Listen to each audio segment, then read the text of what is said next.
j'ai acheté ce fruit en pensant que c'était une mangue. Et en fait il se trouve que ça ressemble pas du tout à une mangue. Il n'y a même pas de noyau, c'est vert. Mais c'est très très bon et c'est un petit peu le goût de mangue. Donc je me demande si c'est pas quand même une mangue, mais une mangue d'ici. Ce que j'adore par-dessus tout, c'est les cacahuètes. À Paris je mange beaucoup de noix, notamment d'amandes. Et ici les seules noix qu'on trouve généralement c'est des trucs apéritifs, donc grillés et salés. Il n'y a que les cacahuètes qu'on peut trouver dans leur coque, donc encore bonnes. Et donc du coup ici je mange que ça, j'adore ça, ça apporte du bon gras. Des fruits, des cacahuètes, je suis heureux. Ce vlog part vraiment en cacahuètes. Rectification pour la mangue, il y a bien un noyau, c'est juste une mangue pas mûre. Mais c'est bon quand même, ça croque.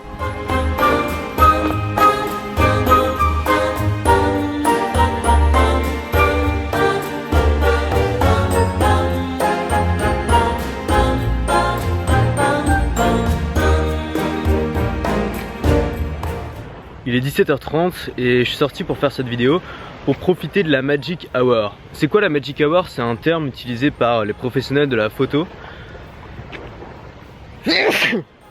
pour décrire ce moment de la journée où la lumière est parfaite. Donc c'est soit le matin, soit le soir, c'est en gros l'heure à laquelle le soleil se couche, donc avant et après. Il y a une lumière qui est diffuse, qui n'est pas agressive. Et c'est vraiment le meilleur moment pour faire de belles vidéos et des vidéos inspirantes. Quand on fait un vlog, c'est important de penser à son contenu, c'est important de penser à son message, c'est important de penser à son histoire, au storytelling, mais c'est aussi important de penser à son environnement. Alors vous allez dire c'est facile pour toi, t'es dans un endroit de rêve en Thaïlande et tout, et tu voyages, mais je vous invite à aller voir mes premiers vlogs où j'étais à Paris. Alors c'était pas parfait parce que c'était vraiment les premiers, j'avais encore beaucoup à apprendre, mais je faisais quand même l'effort de sortir et de me mettre dans un environnement favorable. C'est à dire que même si vous êtes à Paris, il y a une Magic Hour à Paris. Il y a un moment où le soleil se couche, où le soleil se lève, même s'il fait froid, même si c'est l'hiver, vous pouvez aller dans un parc, vous pouvez aller dans la rue, vous pouvez faire en sorte d'avoir des choses à montrer et sortir un peu de chez vous, sortir un peu de votre chambre quoi. Parce qu'un vlog c'est avant tout montrer ses aventures, montrer ce que vous vivez. Ce que j'essaie de vous dire, c'est que vous n'avez pas besoin d'avoir des palmiers pour avoir un vlog intéressant et pour inspirer les gens. Regardez Casey Neistat, il vit à New York. Alors ok, New York c'est une ville vibrante, c'est une ville qui dégage quelque chose. Mais là c'est l'hiver à New York, il fait gris, il fait pas beau, il fait froid. C'est pas forcément un environnement idéal et un environnement photogénique. Mais toutes les semaines, Casey Neistat prend le temps de sortir, de trouver des coins, de bouger. Il se filme sur son skateboard, il se filme sur son vélo. Il va même une fois par semaine sur un toit ou sur un endroit où il y a un beau point de vue pour faire des timelapses. Et il fait, en gros il met 4 appareils photo dans 4 coins différents et il fait des timelapses pour toute la semaine. Et comme ça il vous sort un magnifique timelapse tous les jours de la semaine. Donc c'est comme tout, il faut s'investir pour son environnement. C'est pas une question de chance. Alors ok, il y a des endroits peut-être plus idylliques et plus beaux que d'autres, mais dans tous les cas si vous bougez vous allez réussir à trouver ou alors créer un environnement sympa. Une petite astuce, si vraiment soit vous n'avez pas envie de sortir, soit l'extérieur c'est vraiment pourri, vous êtes au fin fond de la Seine-Saint-Denis, je sais pas, et que vous avez envie quand même d'avoir un environnement sympa, ce que vous pouvez faire c'est aménager par exemple une pièce chez vous pour en faire votre petit studio, votre base. Et encore une fois je vais vous donner l'exemple de Casey Neistat. Je vous invite vraiment à aller voir ses vlogs si vous voulez vous inspirer, si vous voulez voir comment faire un bon vlog, parce que c'est de loin le meilleur. Lui il s'est créé avec le temps un bureau à New York dans lequel c'est un vrai petit bazar. En fait il a entreposé plein de choses, il a des vieux skateboards, il a des vieux appareils photo, c'est vraiment décoré d'une manière totalement qui lui correspond et ça reflète totalement son monde, son univers et sa personnalité. Alors il a annoncé récemment qu'il allait justement faire des travaux, qu'il allait changer un petit peu son environnement parce qu'il n'était pas productif là-dedans. Mais en tout cas, il a réussi à créer un truc qui lui est totalement propre. C'est-à-dire qu'on voit son studio, on sait tout de suite qu'on est chez Casey Neistat. C'est un endroit un peu mythique. Et vous pouvez transformer une pièce de votre appartement en un endroit un peu mythique comme ça, où vous allez mettre des objets qui sont cohérents avec vos valeurs, avec votre message. Vous allez mettre des objets qui vous plaisent, qui vous correspondent. Vous savez, un peu comme un grenier, on a tous ces objets qui nous rappellent notre histoire. L'avantage en plus, c'est que ça va être chez vous, donc vous allez pouvoir travailler sur l'éclairage, vous allez pouvoir mettre un éclairage sympa, vous allez pouvoir personnaliser ça comme vous le voulez. C'est beaucoup plus sympa d'avoir sa pièce à soi plutôt que de se mettre devant un fond vert ou un fond blanc. Vous allez vraiment en montrer beaucoup sur votre personnalité, vous allez renforcer le message de votre vlog en partageant avec votre audience votre univers.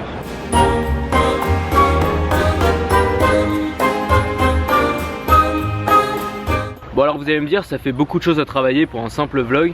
Je suis d'accord avec vous, mais un vlog ça demande de l'investissement. Il y a des gens qui pensent que c'est facile, qu'il suffit de montrer sa vie, de filmer et puis c'est bon. C'est un peu plus compliqué que ça parce que quand on fait une vidéo par jour où on montre un peu son environnement, son quotidien, ce qu'on fait et que ça doit avoir une cohérence avec le message qu'on essaie de faire passer, et bien forcément il y a des jours où on va rien faire de spécial. On a tous passé des journées à faire dans le canapé à rien faire. Parfois on préfère sortir avec des potes et pas filmer, c'est normal. Moi très souvent j'ai juste la flemme de filmer, donc je loupe des moments qui auraient pu être sympas. Mais c'est important de s'investir. Et c'est pour ça que je l'ai dit avant-hier, c'est important d'être passionné. C'est important d'être passionné non seulement par votre thématique, par ce que vous avez à dire, mais aussi par ce format vlog. Et si vous êtes passionné par ce format vlog, vous allez avoir envie de vous investir. Vous allez avoir envie de sortir de chez vous. Vous allez avoir envie de sortir pour aller capter cette magic hour et la super lumière. Vous allez avoir envie de voyager pour rendre votre vlog plus dynamique. Vous allez avoir envie d'aller à la salle de sport pour montrer que vous êtes un battant. Bref, c'est pas seulement votre vie qui influe sur votre vlog, c'est aussi votre vlog qui va influer sur votre vie. Alors c'est quelque chose qu'on aime ou on n'aime pas. Je sais qu'il y a des gens qui détesteraient être enchaînés comme ça à leur vlog et être obligés de toujours provoquer des choses un petit peu intéressantes dans leur vie. Moi je vois ça d'une manière un petit peu différente parce que moi ça me passionne et je vois ça comme un défi, comme un challenge, et ça me plaît énormément en fait chaque jour d'essayer de trouver des choses à mettre dans mon vlog, d'essayer de trouver du contenu, d'essayer de trouver un environnement, des choses à filmer. Et puis moi qui voyage là constamment depuis plusieurs mois, ça me permet aussi de m'occuper pendant mon voyage. Moi je voyage en solitaire, c'est-à-dire que la plupart des soirs je les passe seul dans ma chambre, et le fait d'avoir un montage à faire, le fait d'avoir cette activité créative, ce challenge, ça fait que je me sens pas seul, ça fait que je ne m'ennuie pas, ça fait que je profite pleinement des endroits où je suis. Ça fait aussi que quand j'ai un beau paysage comme celui-là, j'ai l'occasion de pouvoir le partager avec quelqu'un, avec vous, et donc ça donne vraiment du sens à mon voyage. Et c'est ça aussi que je cherchais quand je suis parti. Je me suis dit le vlog ça va être génial, ça va me permettre de donner du sens à ce voyage.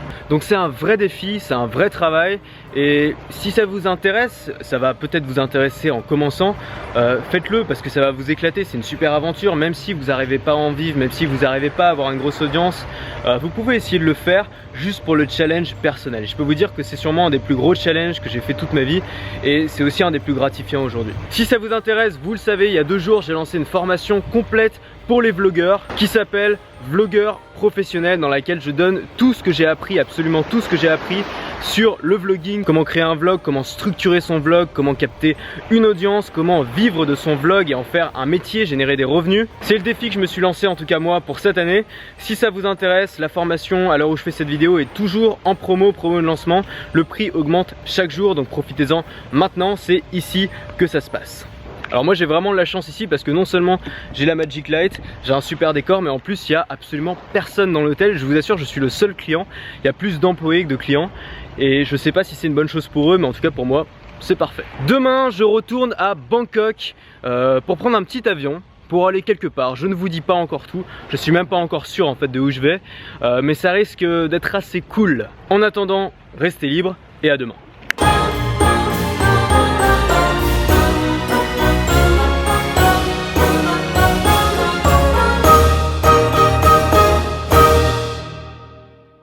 Regrets, baby don't hurt me no more. Je suis en mission cacahuètes. Mon objectif, trouver des cacahuètes dans ce petit bled.